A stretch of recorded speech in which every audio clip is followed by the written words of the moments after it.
네, 사연관의 더블 체크로 이어가겠습니다. 월요일 이 시간에는 시장에 대한 이야기와 더불어서 매주 쏟아지는 리포트 중에서 한 번 더 체크해볼 리포트 점검해보고 있습니다. 오늘도 교보증권 스마트 영업부 사연관 차장과 함께합니다. 차장님 안녕하세요. 네, 안녕하세요.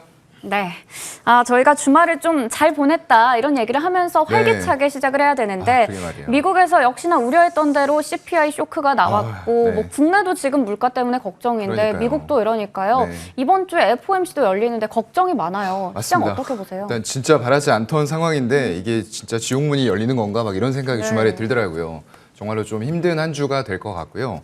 이게 지금 미국의 5월 CPI가 사실상 예상치들이 조금 전까지만 하더라도 전월 대비해서 낮아질 거다라고 예상들을 했거든요.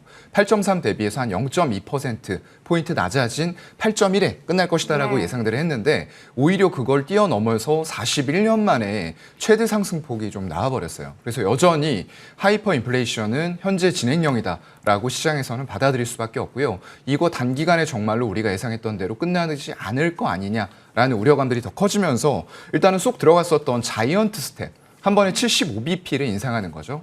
그 부분들이 다시 한번 부각이 되면서 당장 추후가 아니라 6월에 FOMC 회의에서 75bp 인상 발표해야 되는 거 아니냐라는 우려감들이 나오고 있어요. 그렇다 보니까 일단은 미국도 기술적으로 굉장히 깨지는 모습들이 나왔고요. 저번 주에도 사실상 2600을 못 지켰어요, 지수가. 근데 그런 흐름들이 이번 주까지 이어지면서 만약에 하단으로 더 밀리는 그런 현상들이 나온다라고 했을 때에는 코스피 2450, 코스닥 830대 정도를 기술적으로 지지해야 되는 구간이 주중에 나올 수도 있지 않을까라고 좀 우려감을 표시할 수밖에 없을 것 같습니다. 네, 상당히 지금 걱정되는 상황인데요. 코스피 2450선, 코스닥 830선 기술적 지지 확인이 필요하다라고 얘기를 해주셨습니다. 사실 지난주까지도 계속 시장 어렵다 했는데 이번 주에 이렇게 우려가 현실화되면서 더 걱정이 많은데요. 이런 시장에서 어떤 종목들 저희가 챙겨보면 좋을지 리포트로 확인해 보도록 하겠습니다. 자, 먼저 오늘 첫 번째 리포트 바로 카카오에 대한 리포트부터 보겠습니다. 네, 카카오 애널리스트 데이 후기라는 이 하나투자증권에서 나왔는데요. 오픈 채팅이 확장되고 취향 기반의 SNS로 성장, 좀 긍정적인 얘기들이 나오고 있고 목표 주가 13만 5천 원으로 제시를 했습니다.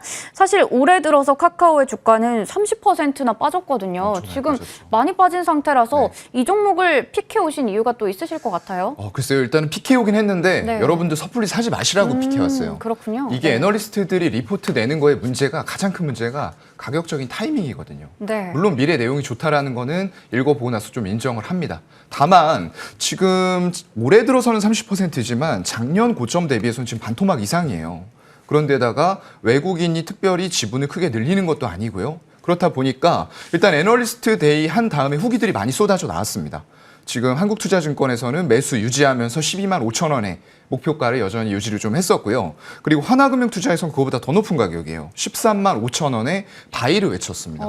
그런데 이런 것들을 개인들이 내용을 모르고 봤을 때에는 거기 가격까지 올라간다라고 하면은 지금 현재가 대비해서 수익률이 60% 수준이네라고 하면서 지금 당장 살 수도 있다라는 거예요. 저가 매수라고 생각할 수 있다. 그렇게 생각해서요. 그래서 그런 부분들에 대해서 저는 좀 이제 경각심을 드리고자 이 리포트를 좀 골라왔던 부분이고요. 아까 말씀하셨던 부분 다 맞습니다. 미래 성장 전략을 공유를 하면서 오픈 채팅 이 부분들이 데일리 유저 수로 봤을 때에는 카카오톡 대비해서 아직은 많이 떨어져요. 900만인데 카카오톡은 4,600만이 넘어가거든요. 하루에 사용자가요. 그렇기 때문에 밀림에도 불구하고 이쪽에서 실제로 광고를 집행했을 때 효과라던가 이런 비지인, 비목적성 그리고 비실명의 불특정 다수 채팅으로부터 광고가 더 많이 쏟아질 수 있다는 부분들은 분명히 있긴 있을 것 같습니다. 그래서 이미 메시지 수발신 총량으로 보게 되면은 카카오톡을 추월을 했어요. 그러면서 일단 비지인 채팅으로 해서 광고 타겟팅도 굉장히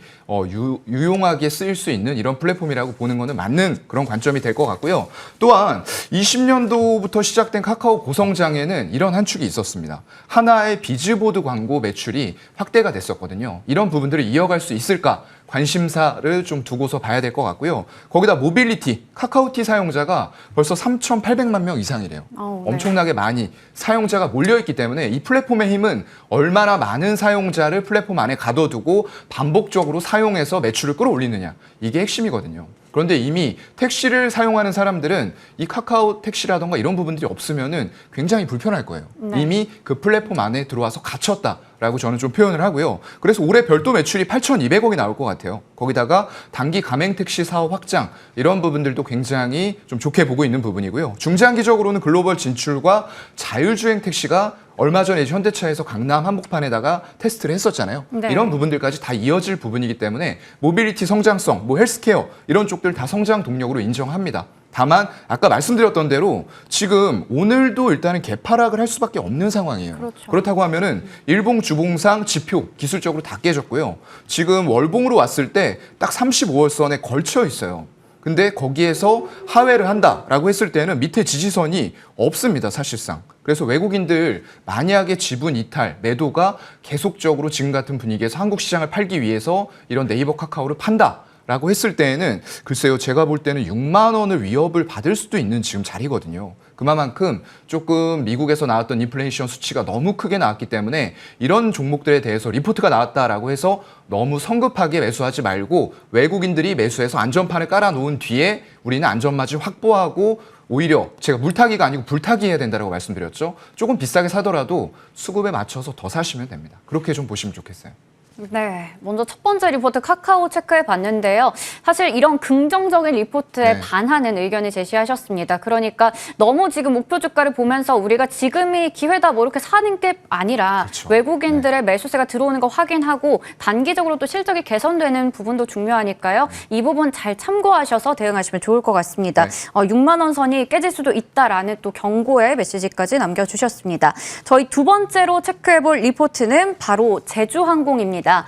미래에셋증권에서 리포트를 냈는데요. 네. 비용 부담으로 인해서 실적 개선이 늦춰지고 있다고 합니다. 이 종목도 보니까요. 목표 주가 18,000원 제시하면서 매도 의견을 제시했는데 차장님 생각 어떤지 또 궁금하네요. 네. 좀 찾아보기 힘든 매도 리포트가 또 네. 나와 있는 그런 상황이에요. 우리나라에선 대부분 이제 바이를 많이 외치는 상황이거든요. 그래서 시장 상황이 상황이라고 하더라도 계속 바이를 외칠 수밖에 없게 만드는 그런 좀 환경들이 있는데 용감하게 이제 매도 리포트 나와 있으면서 유지를 하셨고요. 비용 부담 때문에 늦춰지는 실적 개선이다라고 리포트의 제목이 달렸습니다. 그래서 현재가 대비해서도 한 10%가량 더 낮은 가격이 목표가로 지금 설정이 돼 있는 상태고요. 최근에 자금 조달한 부분은 굉장히 좀 좋아 보입니다. 연구채 790억 발행했는데 이게 이자율이 좀 높아요. 거의 8%에 달합니다. 그렇다 보니까 이자 부담도 굉장히 큰 상태인데 과연 이 발행한 790억 가지고 언제까지 쓸 수 있을 것이냐. 제가 볼 때는 연말 전에 이거 다 사용할 것 같아요. 그리고 추가적으로 자금 조달하겠다라는 공시가 또 나올 것 같습니다. 그렇게 되면 이제 유상증자라든가 이런 부분까지도 이어질 수 있기 때문에 이런 부분은 꼭 자금 조달했다고 해서 좋다 부분이 아니고 언제 소진되고 또 자금 조달할 가능성이 있느냐 없느냐 이런 것들을 좀 보셔야 될 것 같고요. 2분기 실적은 국제 노선이 회복되면서 매출은 한 65%가량 증가가 될 것 같아요. 그래서 19년 2분기 대비해서 한 40% 수준까지는 올라설 것으로 관측이 되고 있습니다. 국내선도 한 60%가량 증가가 될 것 같은데요. 공급은 사실상 좀 줄어들었어요. 한 10% 가까이 공급이 축소가 됐음에도 불구하고 단기적으로 수요들이 넘치다 보니까 단가의 상승 추세는 당분간은 지속이 될 수 있다라고 보고 있습니다. 그리고 국제선이 좀 큰 폭으로 증가했죠. 기조 효과가 있기 때문인데요. 코로나 봉쇄가 풀리면서 520%가 증가가 됐거든요. 그러면서 공급이 증가되고 가격까지 같이 정상화가 된다라고 했을 때는 국제선의 파급 효과가 굉장히 크게 일어날 수도 있다라는 부분도 같이 인정을 하는 부분이고요. 다만 실적은 영업 손실이 600억가량 발생이 또 될 것 같아요. 이제 가장 문제는 항공유죠. 유가가 최근에 120달러를 돌파를 했습니다. 쉽게 안 끝나고 있죠. 제가 그때 100달러 밑으로 꺾였을 때 유가가 이제 좀 안정이 될 것 같느냐라고 누군가 좀 여쭤보셨던 것 같아요. 그때 아닐 것 같다. 또 사상 최고가를 뚫지 않을까라고 보고 있다라고 말씀을 좀 드렸던 것 같고요. 항공 유가가 10달러 상승했을 때 연간으로 비용이 120억이 추가로 발생이 됩니다. 굉장히 부담스러운 수준이에요. 이미 부담스러운 레벨인데 거기서도 더 추가가 될 수 있는 위험 요인들이 남아 있다라는 거죠. 그래서 이런 관점들, 아까 말씀드렸던 대로 여객 수요가 회복이 되어가는 모습이 있음에도 불구하고 비용 증가라던가 자금 조달 부분, 이런 부분들을 굉장히 좀 심도 있게 보셨던 것 같아요. 그러면서 고환율, 고유가 때문에 고정비가 증가하면서 영업이익률도 점점 더 악화되어가는 모습들을 보여주고 있고요. 하반기에 손실이 축소될 가능성은 분명히 있습니다. 일단 코로나 봉쇄 좀 풀리면서 어떤 여행 수요가 있을 텐데 제가 리오프닝 관련해서 말씀드릴 때 항상 드리는 말씀 있죠. 여행 반짝 수요 있을 거다. 그런데 그 다음에 뭐가 있냐는 거죠. 네. 네, 허리띠를 쫄라매야 되는 이런 고강도의 긴축 상황에 그리고 영끌했을 때 이자 부담들이 굉장히 커지거든요. 이런 것들이 경매 매물로도 이어질 수 있는 상황이에요. 그런데 이런 상황에서 쉽게 지갑 열어서 한 번은 보복 소비할 수 있죠. 나 이게 마지막이라고 생각하고 할래라고 할 수 있는데 그 다음에 연속성을 가지기가 힘들다라는 거죠. 그래서 리오프닝에 대해서 특히나 좀 LCC 쪽 저가항공사에 대해서는 제가 좀 좋지 않은 그런 의견들을 많이 드렸던 것 같아요. 그래서 일단 턴어라운드가 기대가 되긴 하는데 이런 부분들이 단기적인 상황들에 그치면서 그동안 기대감들로 사실상 주가는 많이 움직였습니다. 2020년 저점 12,000원대에서 2021년도 6월이었죠. 그때 27,000원대까지 올라가는 모습들 보여줬고요. 하지만 월봉상 120월선에 막히면서 윗꼬리가 달리는 게 6월 달에 나왔었고요. 얼마 전에도 15,000원대까지 떨어졌다가 다시 한번 마지막 이평선 60월선을 돌파하려는 모습들이 나왔는데 역시나 윗꼬리가 달리면서 꺾이는 모습들이 나왔어요. 그래서 이번에도 역시나 좀 떨어지는 흐름들이기 때문에 글쎄요. 여기에서 목표하신 18,000원대 정도가 되면은 저는 오히려 사볼 수 있는 구간, 대신에 이제 손절은 좀 작고 매수가 가능한 구간으로 보고 있습니다. 네, 역시 이 매도 리포트의 의견이 일치하는 이야기를 해주셨는데요. 아무래도 지금 비용 부담이 가장 큰 이유가 될 텐데 LCC 쪽에는 좀 부정적인 의견을 제시한다고 하셨는데 네. 그렇다면 대형주들, 대한항공에 대해서는 어떻게 의견을 가지고 계신가요? 네, 대한항공 그래도 여객 수요 제외한다고 하더라도 네. 화물 쪽에서 굉장히 견조하게 뒷받침이 됐었던 부분들이고요. 지금은 이제 시장 환경 자체가 너무 어렵다 보니까 이런 종목에 대해서도 차익 실현이 가파르게 나오고 있어요. 그래서 그나마 이제 항공 쪽에서 보자고 하면은 저는 대한항공을 여전히 좀 탑픽으로 꼽아야 될 것 같다라고 말씀드리고요. 다만 지금 이제 수급적으로 흔들리는 구간에서 이 종목도 너무 바로 사시기보다는 전 저점 부근 한 26,000원대에서 지지를 받고 외국인들 기관들 수급이 다시 유입되면서 주가가 재상승할 수 있을지 이런 부분들 체크하시면서 접근하시면 좋을 것 같습니다. 네, 지금 뭐 일본에서도 여객 수요가 이제 또 회복됐다 이런 부분들이 있기 때문에 우선은 대한항공을 대안주로 제시를 해주셨고요. 26,000원이라는 가격 지지선을 확인해 보고 들어가자라고 얘기를 주셨습니다. 그렇다면 이번 주 사양관 차장님의 유망주는 어떤 종목일지 한번 얘기 부탁드릴게요. 네, 일단은 정유 쪽이에요. 워낙에 좋죠. 정유 지금 네. 뭐 SK이노베이션뿐만 아니라 S-오일 그리고 정유 대표 4사. 지금 상장 안 된 곳까지 합쳐서 현대오일뱅크죠. 거기까지 합쳐서 최대 영업이익을 달성을 했어요. 그런데 2분기에도 영업이익 추정치가 5월 1일 대비해서 최근의 영업이익 추정치 굉장히 큰 폭으로 또 상향을 시키고 있어요. 그만큼 이런 유가의 영업 환경에서 정제 마진 효과가 너무나도 크게 일어나고 있습니다.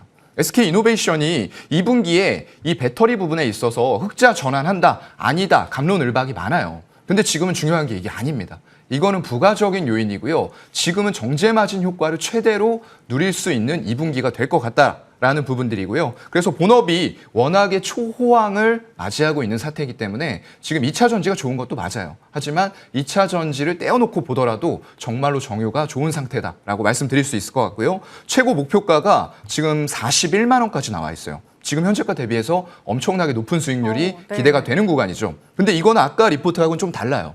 지금 구간에서도 사도 되는 구간이라고 저는 보고 있습니다. 네. 이런 것도 타이밍이 있는 거거든요. 2분기 영업이익이 한 1조 6천억 정도로 전망을 하면서 41만 원 목표가를 냈고요. 여타 이쪽만 좋은 게 아니에요. 배터리 셀 쪽만 좋은 게 아니고 그리고 나머지 관련된 어떤 정유주 하나만 좋은 게 아니라 그 섹터들이 다 좋다는 거예요. 예를 들어서 2차 전지 쪽 보면은 소재에 에코프로 BM이나 LNF 이런 쪽들도 이익 추정치가 한 달 전 대비해서 굉장히 큰 폭으로 상향이 같이 되고 있다는 거죠. 이런 큰 흐름과 더불어서 봤을 때 일단 당장 2분기에 배터리가 흑자 전환이 안 된다라고 하더라도 이런 부분들은 하반기로 좀 밀어놔도 됩니다. 왜냐하면 지금은 본업이 너무 좋기 때문에. 그래서 이런 부분에 있어서는 일단 일봉상 20만 원 부근을 얼마 전에 굉장히 견조하게 지지받는 모습들이 나왔고요. 이게 지금 2월, 3월 그리고 5월에 걸쳐서 계속 나왔어요. 지지받은 이후에 외국인들은 그런 과정에서 지분을 계속 늘렸단 말이죠. 꾸준하게 늘리면서 최근 5월 말부터 급등세가 펼쳐지고 있는 거거든요. 그래서 일단은 외국인 지분율이 작년 10월, 11월 고점을 넘어서고 있습니다. 그만큼 외국인들이 이런 시장 환경에서도 집중하고 있는 섹터 그리고 종목이 바로 SK이노베이션이 될 것 같아서 일단은 매수가는 한 22만 원대부터 현재가까지 열어놓고 하시면 될 것 같고요. 목표가 저는 일단은 41만 원까지 보기에는 아직은 시장 환경이 그렇게 우호적이진 않기 때문에 최고가 매물대 상단 30만 원 선에서는 일단 한번 차익 실현하는 관점으로 말씀을 드리도록 하겠습니다. 네, 저희 사연관 차장님께서는 유망주로 SK이노베이션 얘기 주셨는데요. 뭐 본업인 정유 사업과 더불어서 2차 전지 관련 모멘텀도 있고 사실 한 달 동안에도 20% 가까이 올랐던 네. 종목이기 때문에 지금도 많이 올라오고 있는 자리지만 지금부터 시작이다라고 보고 계신 것 같아요. 네. 그래서 지금 현재가에서도 매수 가능하다 얘기 주셨고요. 그리고 목표 주가 30만 원 선 일단은 차익 실현하고 좀 더 지켜보자 얘기 주셨습니다. 이렇게 오늘 유망주로 SK이노베이션까지 체크해봤습니다. 오늘도 교보증권 스마트 영업부 사연관 차장님과 함께했습니다. 고맙습니다. 고맙습니다.